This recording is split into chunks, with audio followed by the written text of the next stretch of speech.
बिस्मिल्लाहिर्रहमानिर्रहीम। तमाम तारीफें उस अल्लाह के लिए हैं जो नेक लोगों का वली है और वो यकता है, तमाम मखलूकात का माबूद बरहक है। और मैं गवाही देती हूँ हमारे आका मोहम्मद मुस्तफ़ा सल्लल्लाहु अलैहि वसल्लम अल्लाह के बंदे और उसके रसूल हैं।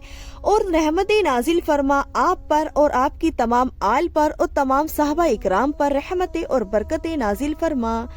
अस्सलाम वालेकुम रहमतुल्लाहि व बरकातुहू। उम्मीद है आप सब खैरियत से होंगे। अल्लाह तबारक व तआला की बारगाह में दुआ है अल्लाह आपको और भी खुश रखे, दीन और दुनिया की दौलत से मालो माल फरमाए, दोनों जहां की खुशियां नसीब फरमाए, आमीन या रब्बल आलमीन। वीडियो शुरू करने से पहले आप सभी बहन और भाइयों से गुजारिश है, अगर आपने हमारे चैनल को सब्सक्राइब नहीं किया तो हमारे चैनल को सब्सक्राइब कर देना और वीडियो को लाइक कर देना।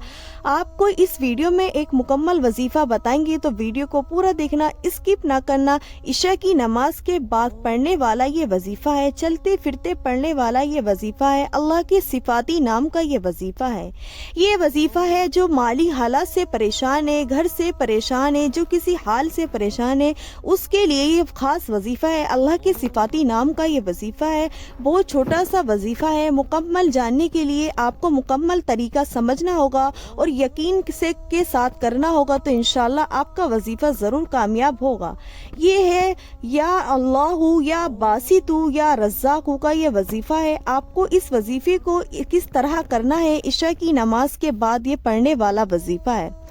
वजीफा शुरू करने से पहले आपको एक बात ज़्यादा अहम जाननी होगी कि अल्लाह का कम से कम 100 मरतबा पूरे दिन में अल्लाह की हम्द और सना बयान करनी होगी, अल्लाह का शुक्र अदा करना होगा। अल्लाह का शुक्र अदा तो हर हाल में करना चाहिए, मगर इंसान जब अपने से ऊंचे इंसान को देखता है तो अल्लाह की नाशुक्री पर सोचता है, और जब अपने से नीचे इंसान को देखता है तो अल्लाह का शुक्रिया अदा करता है। अल्लाह का शुक्रिया अदा हमें हर हाल में करना चाहिए। किसी भी हाल में अगर अल्लाह ने हमें किस हाल में भी रखा हो उस हाल में अल्लाह का शुक्रिया अदा करना चाहिए। बहुत सारे लोग तो ऐसे भी मौजूद हैं जिनको एक ही वक्त का खाना मिलता है, दूसरे वक्त का खाना उनको मुयस्सर नहीं होता। और उनमें से बहुत से इंसान तो ऐसे भी हैं जिनको एक वक्त का भी खाना नहीं मिलता। सभी तरह के इंसान ने अल्लाह ने सभी इंसानों को इस मखलूक में बनाया है कि जिसको एक वक्त का मिलता है वो भी इस दुनिया में, और जिसको एक वक्त का भी नहीं मिलता वो भी इस दुनिया में मौजूद है। आप सभी बहन और भाइयों को बहुत सारी शिकायत है कि आजकल हमारी माली हालात अच्छी नहीं है, कारोबार में कोई तरक्की नहीं हो रही है, महंगाई इतनी है जिससे घर के खर्चात नहीं उठ पाते हैं, काम बहुत छोटा सा है, आमदनी बहुत छोटी सी है और घर के खर्चे बहुत ज्यादा हैं। तो आपको किसी के सामने बयान करने की ज़रूरत नहीं है, किसी मखलूक के सामने बयान करने की ज़रूरत नहीं है। अल्लाह के सामने जाओ और आपने इस वजीफे को करके अल्लाह के सामने दुआ मांगो तो इंशाल्लाह आपकी दुआ ज़रूर कबूल होगी। यकीन के साथ मांगोगे, सच्चे दिल के साथ मांगोगे, अल्लाह की ज़ात पर पुख्ता इरादा रखकर मांगोगे तो इंशाल्लाह आपकी ज़रूरत पूरी हो जाएगी। आपको ये वजीफा इशा की नमाज के बाद करने का ये वजीफा है। आप चलते फिरते भी इस वजीफे को कर सकते हैं और अगर एक जगह बैठकर करना चाहें तो जब भी कर सकते हैं। इशा की नमाज के बाद आपको जब भी मौका मिले आप उसी वक्त इस वजीफे को कर सकते हैं। आपको सबसे पहले तो दरूद शरीफ पढ़नी है, जो भी दुरूद याद हो वो पढ़ लें। सबसे पहले दुरूद पाक पढ़ना है, उसके बाद आपको एक तस्बीह पढ़नी है, या अल्लाहु या रज़्ज़ाकु या बासितु। ये आपको एक तस्बीह अल्लाह के इन सिफाती नाम की पढ़नी है। फिर उसके आखिर में भी दुरूद पढ़ना है, जो आपने अव्वल पढ़ा होगा वही आपको आखिर दुरूद पढ़ना है।